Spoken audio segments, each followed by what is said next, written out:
For a friendship to be healthy, it must be built on mutual and shared effort. People prioritize things they care about, and that's a basic fact. Just like how you try to give that friend whom you care about your all, they are also giving their all to others whom they care about. The brutal reality here is that, despite your sincere efforts, you may not occupy a central position on their list of importance. This usually happens when you try so hard to fit in and be recognized. So you join friendship circles that don't suit the kind of person you are. And since you don't mean that much to them, you get taken advantage of over and over again. Here's an experience I recently had. I once met a guy in college. Let's call him Alex. He was not a friend, but an acquaintance. But this experience complements the topic. Since we attended the same lectures, one thing led to another and we exchanged contacts. So whenever he has an issue with a question he cannot solve, he sends a text message and I help him out. This went on for quite some time. I happened to miss class one day, so I sent him a text to forward the images of the lecture notes they took that day. Alex read my message, but never replied.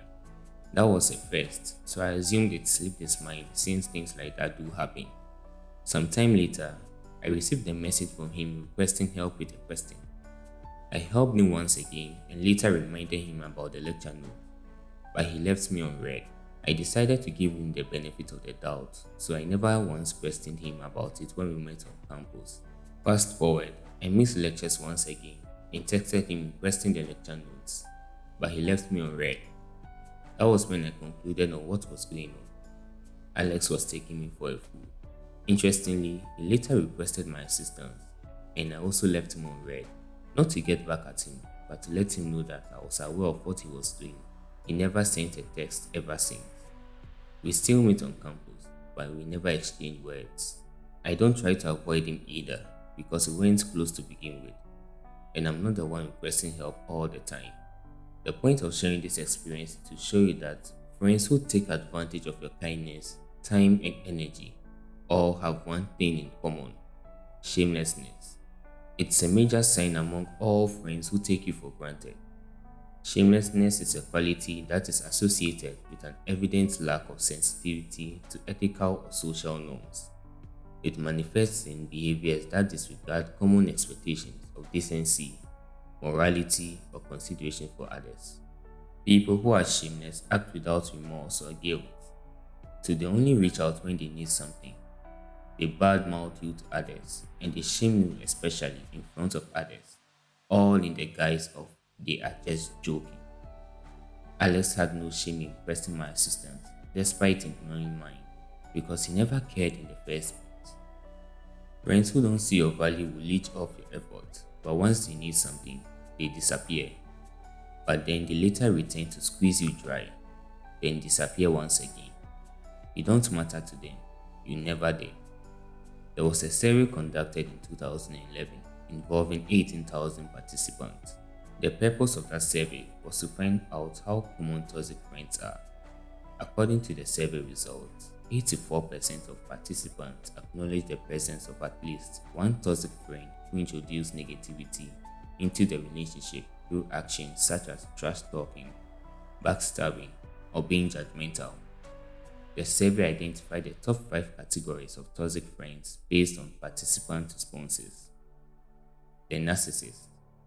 65% of individuals reported having encountered a friend characterized by extreme self-centeredness. The chronic downer. 59% of respondents indicated having a friend who exhibited excessive neediness and emotionally draining tendencies. The critic. 55% of participants acknowledged forming connection with individuals prone to excessive criticism. The underminer. 45% of those surveyed reported having a friend who frequently delivered backhanded compliments. The flake. 37% of respondents disclosed having a friend characterized by unreliability. Surprisingly, 83% of the participants confessed to remaining in friendships with that friend despite recognizing their toxic nature. Why does this happen? Why do people try so hard to remain in friendship circles that don't suit them? Well, it can happen due to these 4 reasons that you might have experienced in your childhood. 1. The need for approval and acceptance. A child may have experienced a lack of validation or approval from caregivers or parents. It could be due to various reasons such as high expectations, neglect, or emotional unavailability. As adults, victims may seek constant validation from their friends.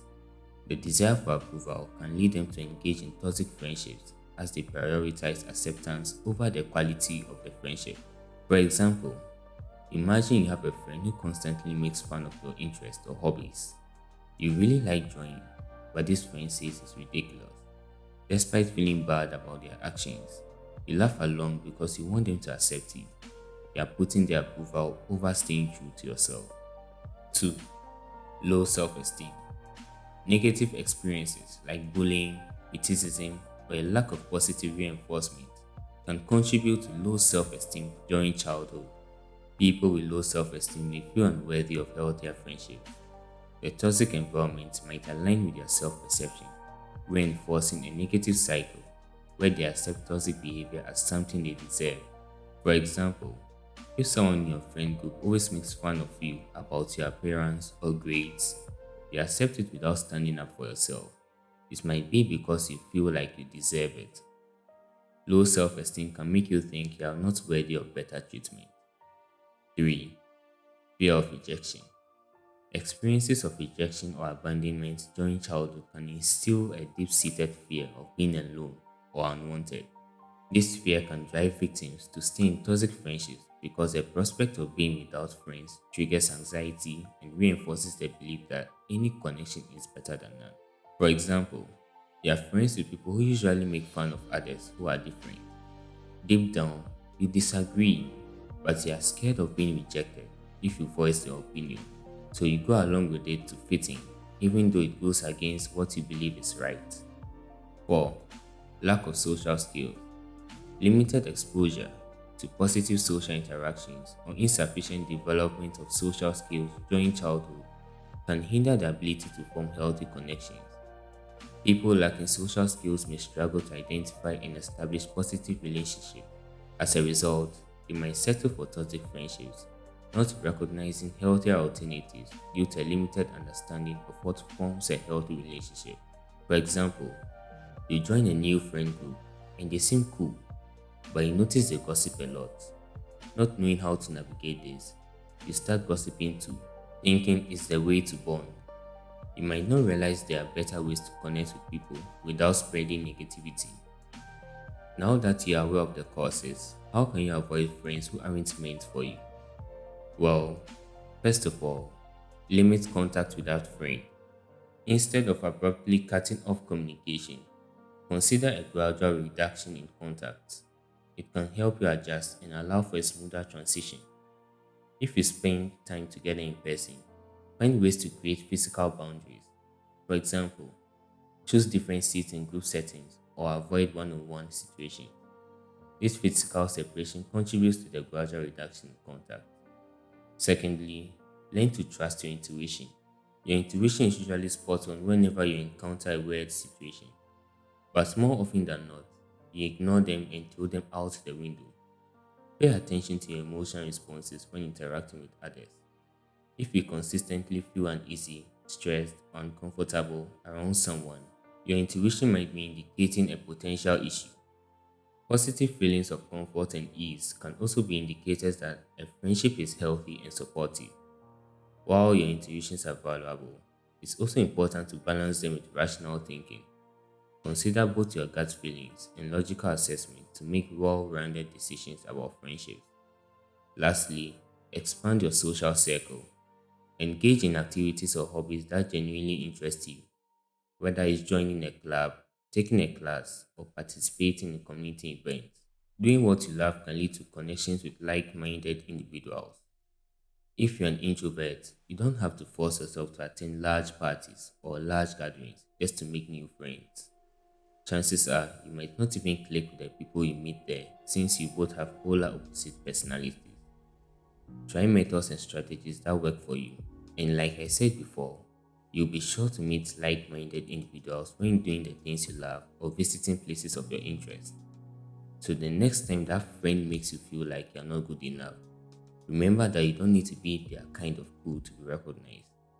You just need to find those who vibe with your kind of cool, and they do exist. Thanks for watching, and I'll see you in the next video.